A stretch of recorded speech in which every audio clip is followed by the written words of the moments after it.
Kami telah tiada, waktu telah berputar.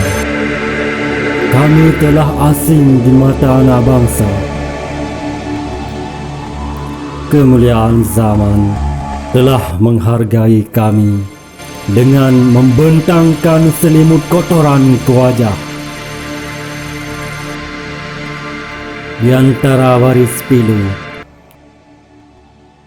senyum masih tersisa ketika mensaksikan mereka, cucu-cucu kami, anak mudagang Al-Ashi, masih ada di balai dengan tengkunya.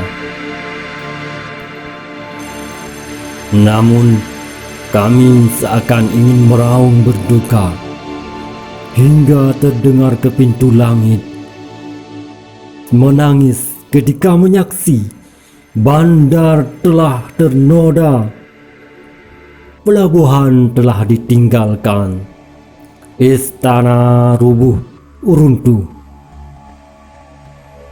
Oleh Balang, jika masih mudah tergoda dengan dunia, menjadi budaklah baginya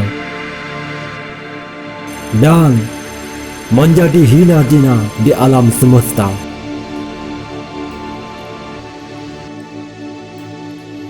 Di tengah jeritan perang yang tak seimbang,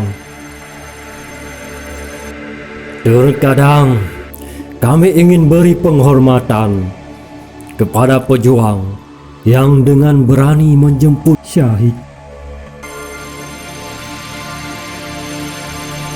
Merah, kemarilah sebentar.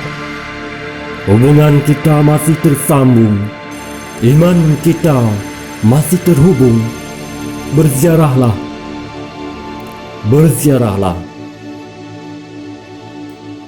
Wahai Ananda, nisan kami dipandi di antara sampah-sampah berbau.